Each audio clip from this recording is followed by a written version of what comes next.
All right, here we go.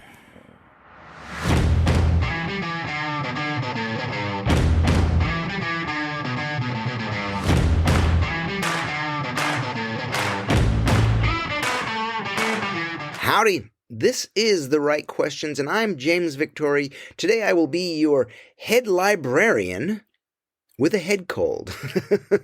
So excuse my sniffles. The reason I'm your head librarian today is I was listening to a little video, a little piece of a podcast of a well-respected creative leader. And he was answering a question, and the question was how to become an expert in your field.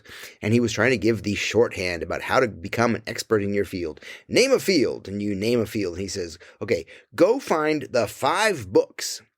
5 books written by 5 different authors, and that's smart because then you get a number of varied opinions.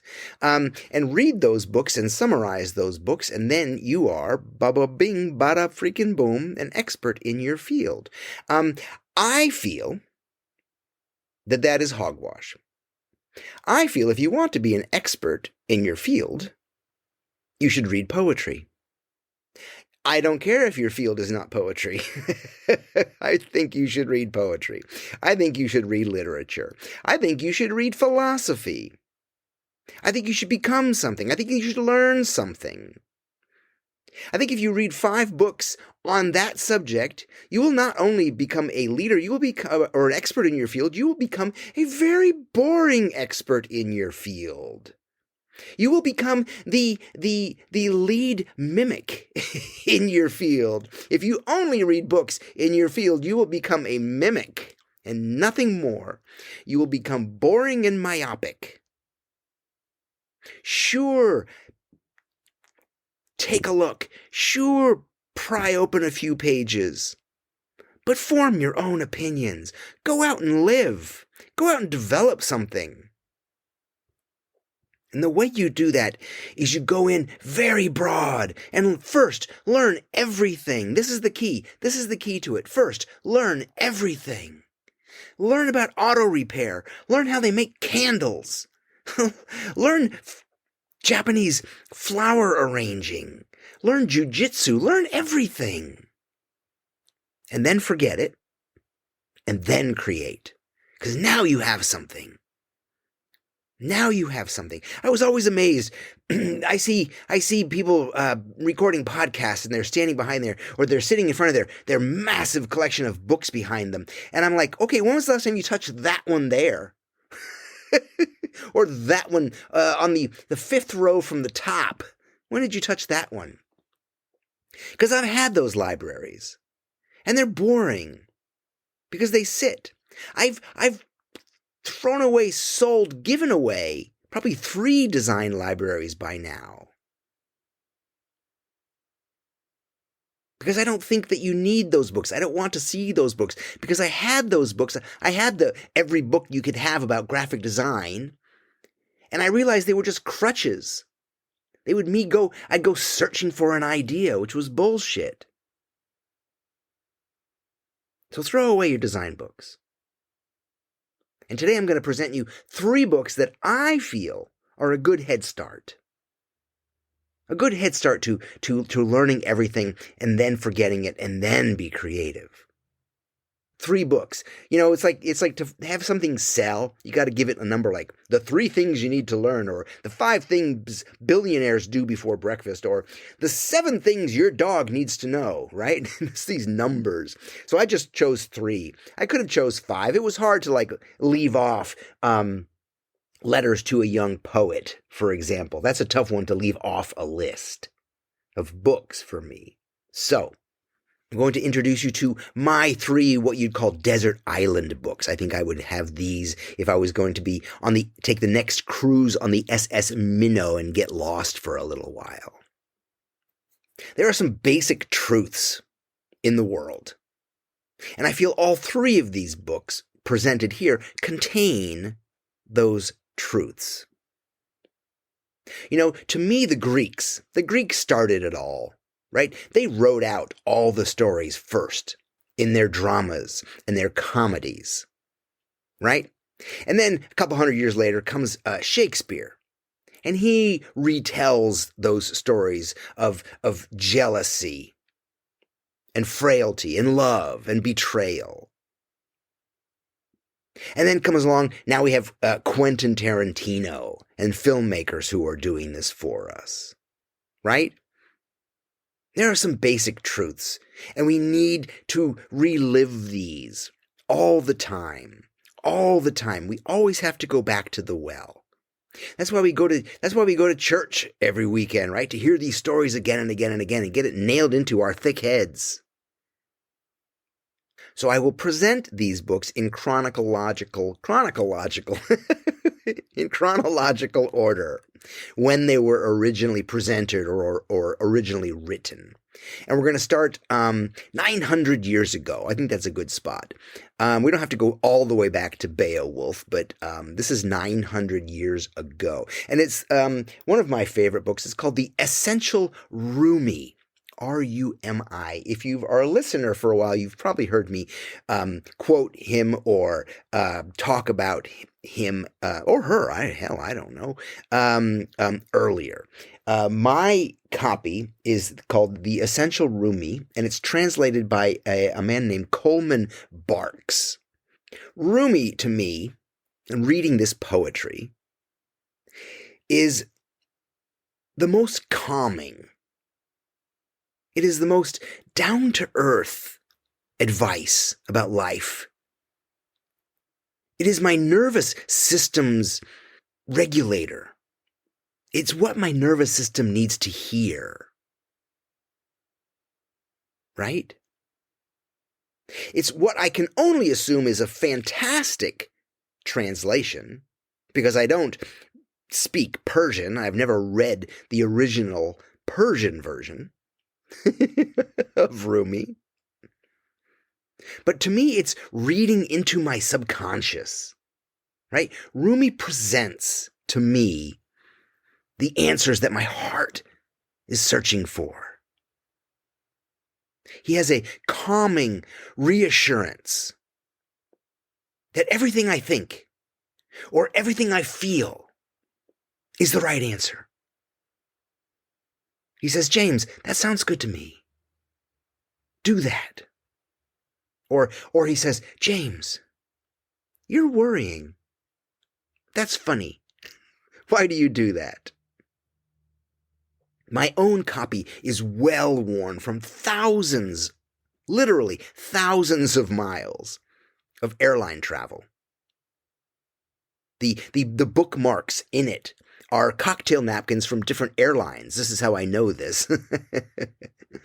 I remember the period of time where I was traveling the world and I had this with me all the time. And there are so many beautiful pieces in this book. And then I couldn't possibly go through and present all of them because I would be here basically reading the entire book. But let me share some pieces of poems that have always been strong to me, always been powerful to me. There's one little section from a poem called A Community of the Spirit that I have to come back to all the time in my life. And it's some very, very simple lines. And that's the thing about Rumi.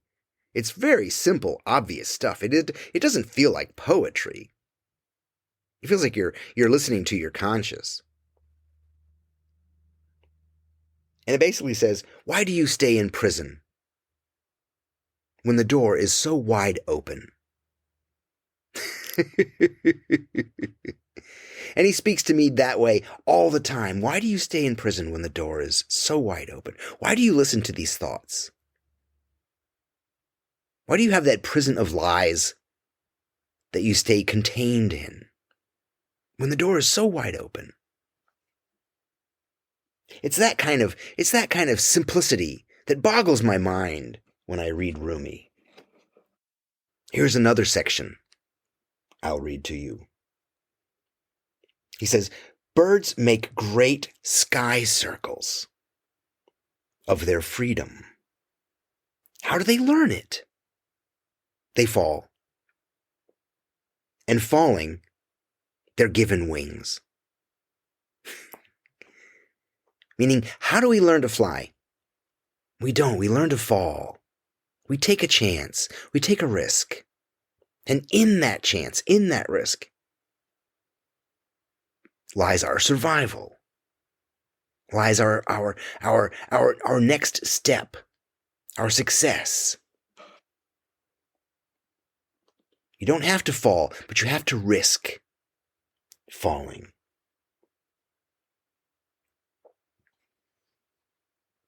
Here's the last few lines from a poem called "A Ripe Fig," and this I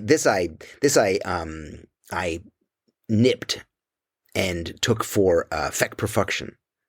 The idea behind this is in feck perfection, and the last line says, "What we say is poison to some and nourishing to others. What we say is a ripe fig. But not all birds that fly eat figs."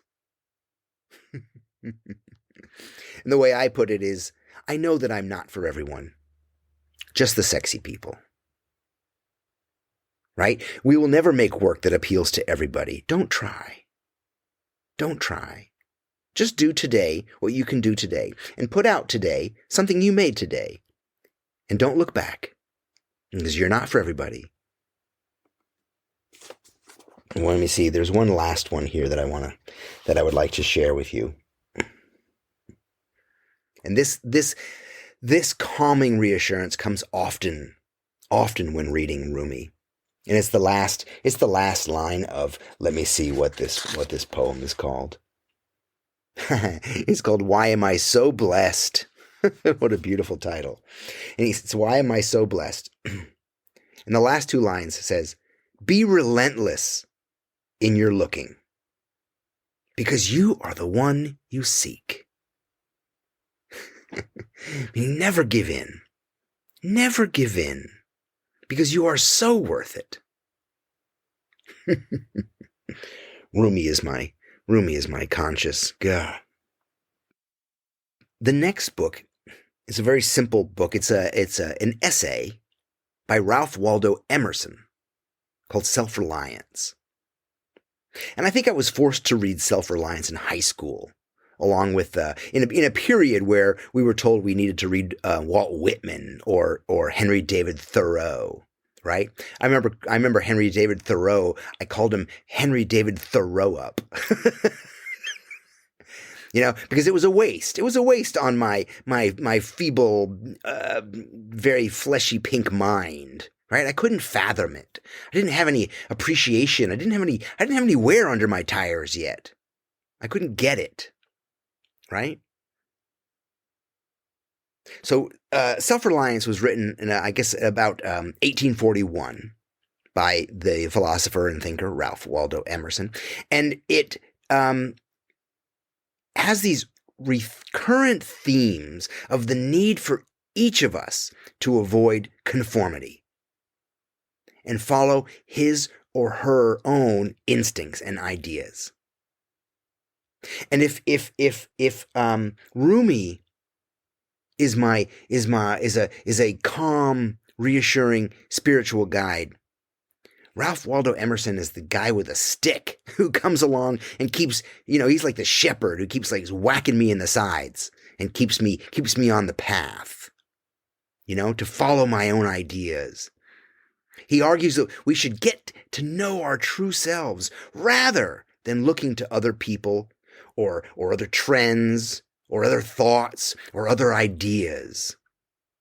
Right? It's a cry for having authority over yourself, which is what you and I want. You and I here in The Right Questions, we seek creative autonomy. We want to be captains of our own ship. Emerson states, "Whoso would be a man must be a nonconformist." Whoso would be a human being, an individual, a creator, must be a nonconformist. Only if you believe it is true, then it is true for you. And listen, here's how it starts. Here's how self-reliance starts. You're going to love this. He says, I read the other day some verses written by an eminent painter, which were original and not conventional. That's the first line. That's the first line. I read the other day some verses written by an eminent painter, which were original and not conventional. That is beautiful. That means there is a creator, a painter, an artist, which is the only place you're going to get original and non-conventional thinking. I love that. Another idea that comes back in self-reliance is this idea of your original thought. And if you don't act on your original thought, you then see it out acted in a larger format and you pity yourself. He says, in every work of genius, we recognize our own rejected thoughts. They come back to us with a certain alienated majesty. Right now, you're thinking, oh man, I wish James Victore could be my mentor, my guru. Hell, I wish he was my coach. Well, you can make that happen. Go to yourworkisagift.com. There's a questionnaire that will probably help you out, but it'll also give you access to a free call. So let's talk. Let's free you from overwhelm and creative frustration. Let's build your business and help you get paid to do what you love. Again, go to yourworkisagift.com. Let's talk.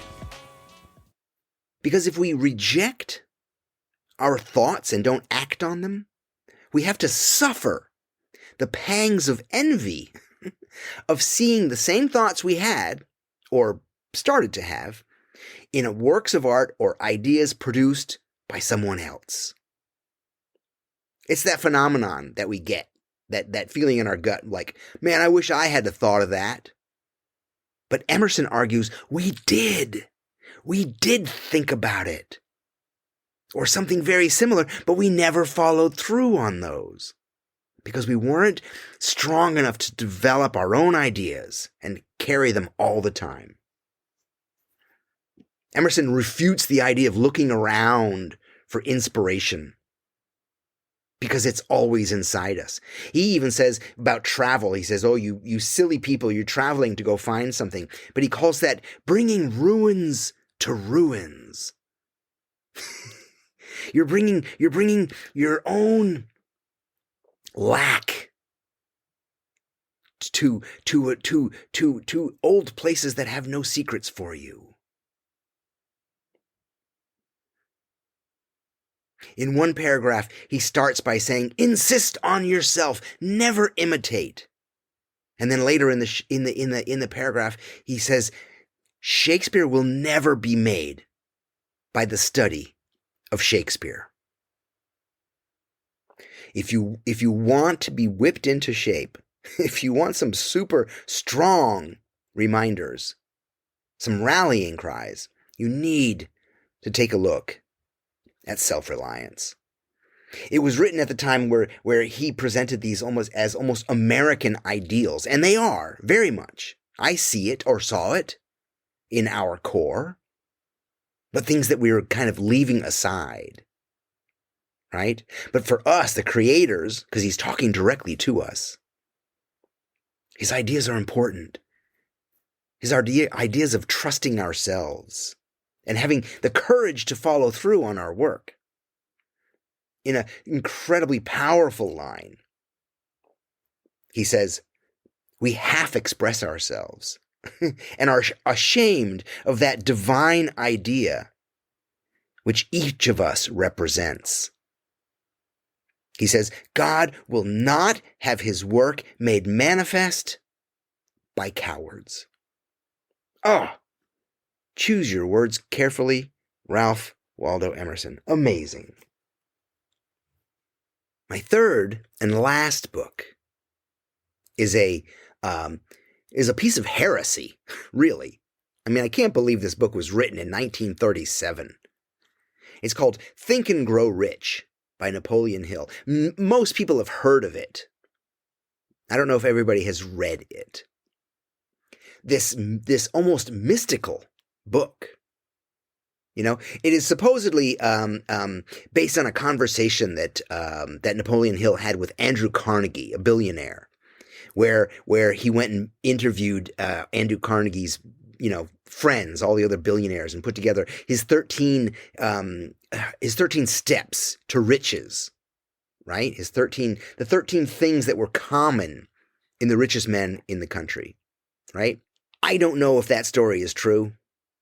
If it started with Andrew Carnegie, but that's not important.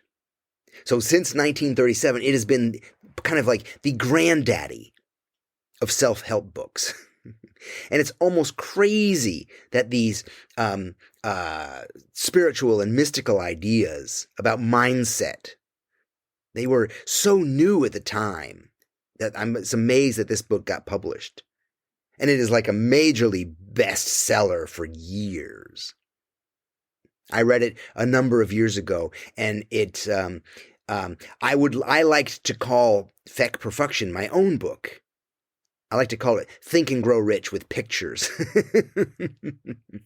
But I will go through the 13 steps kind of quickly here, so you can get an idea of what he's trying to outline here as your steps to creative autonomy, becoming yourself. And he tries to make the mind prosperity link in thinking and growing rich. Okay, the number one is desire, and to start with a strong desire or burning ambition to achieve a goal or outcome. Okay, and this is important, and it's important to us, and I've said this a number of times, and I share this with you because it allows you to create an accurate picture of what you will have and who you will be one day. Right? Having that desire, firmly establishing what you desire more than anything else, and allows you to enjoy and nurture that. Because if you don't have that desire and you don't have that goal, then you don't have your action list. Then you don't have your motivation. You don't know how to act to get there. So number one is for him would be desire, and two is faith. Have an unwavering faith in yourself and your ability to achieve your goal. You have to have the desire, and then you have to believe in yourself. Have faith. Number three, he calls auto-suggestion. Of course, this is called positive self-talk or affirmations, whatever it takes to reinforce your beliefs and goals.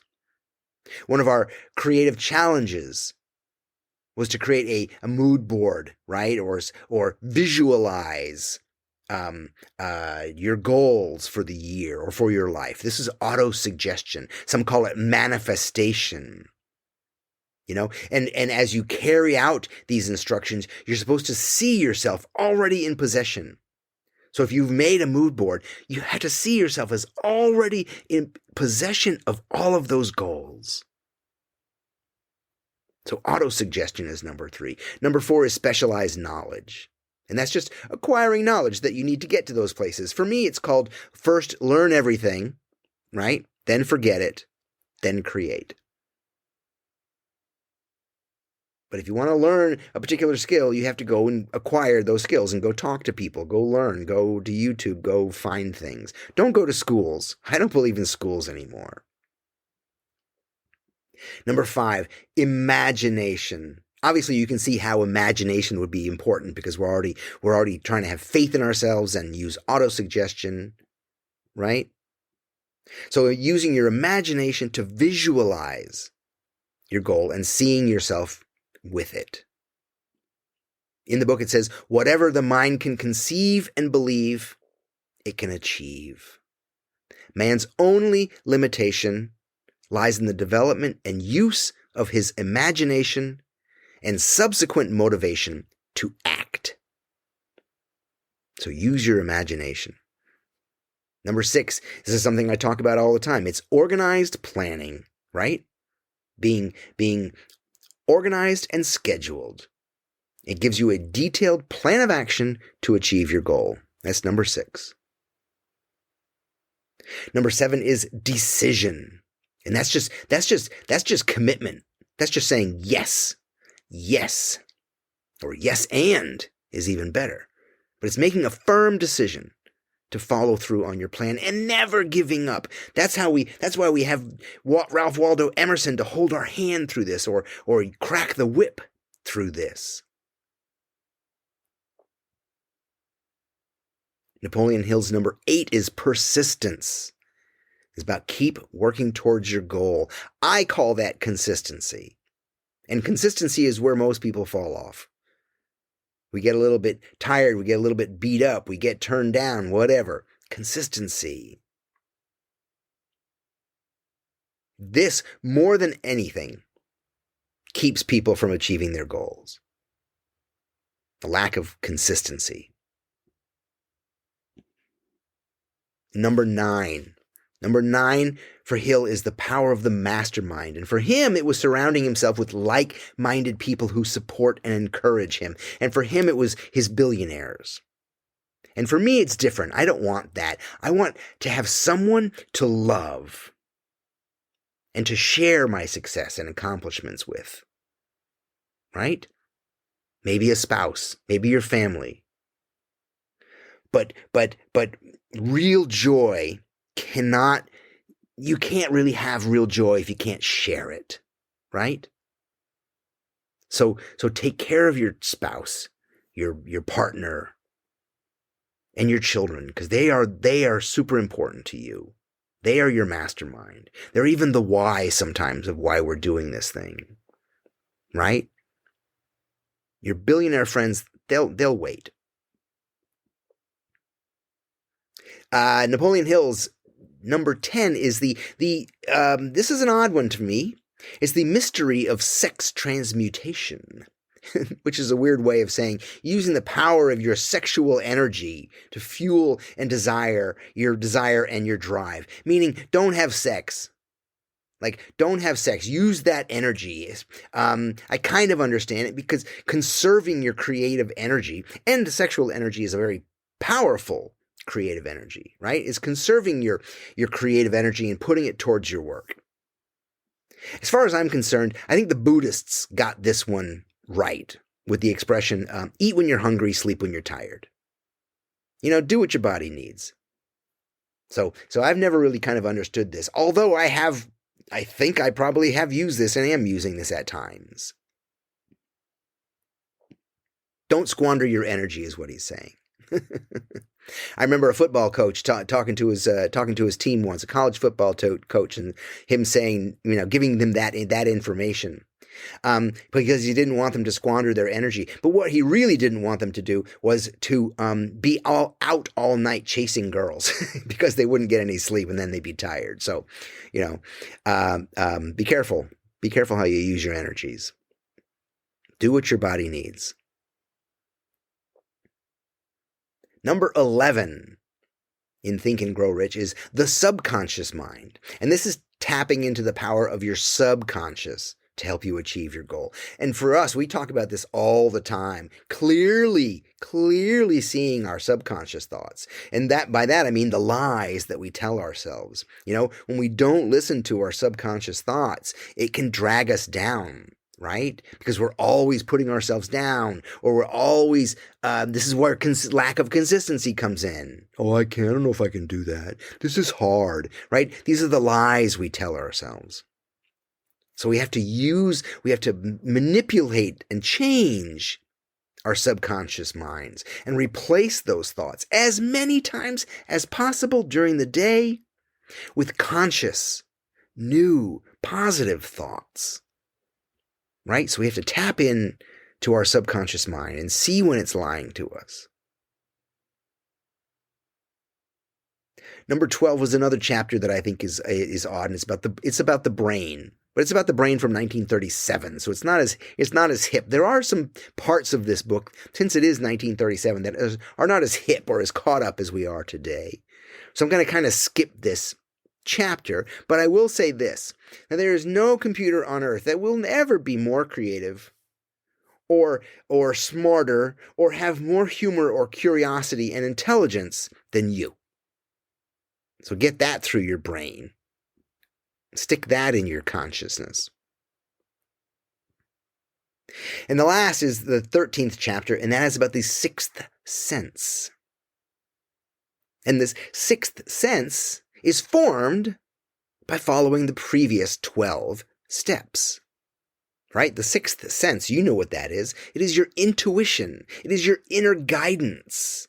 It is the things that help you make right decisions and achieve goals, and your hunches, your inspiration, your intuition, and they are all muscles, and they can be developed by following the previous steps, by learning something about something. Okay? And these are built out of the efforts that Hill tries to point out. You know, I remember seeing a film when I was probably 12. A film of Carl Sagan, and it was a close-up of him in the stacks of the New York City Library, right? And he's talking about intelligence and knowledge. And he said the key to knowledge is not reading every book. It's in reading the right books. And he says, if you read a book every day of your life, you would go from here, and he takes about 5 steps ahead, he said, to here. And as the camera pans back, you can see that he's in the stacks of the New York City Library, and he's surrounded by thousands of books. So the key to knowledge is not reading every book. It's reading the right books. And that presents a difficult choice. What are the right books? And for me, the problem with new books is that there are so many good old books to read. And like I said, I had to leave off some precious dear friends to talk about here. And none of them are directly about creativity. That's the thing. None of them are about art or creativity, but they all hold the keys to you unlocking your own. So if you want, take a look at these books. I'm not going to give them some hierarchy, say, Hill is less important and Rumi is this or that. But go find your own. And if you've got suggestions, hit me up. Hit me up. But it better not be a book about creativity written by some fucking researcher. I'm James Victore. Hey, thank you. Thank you for showing up here. Thank you for being a part of The Right Questions. We appreciate your support, and I hope we're giving everything back to you tenfold. I love you, and I'll talk to you later. Bye-bye.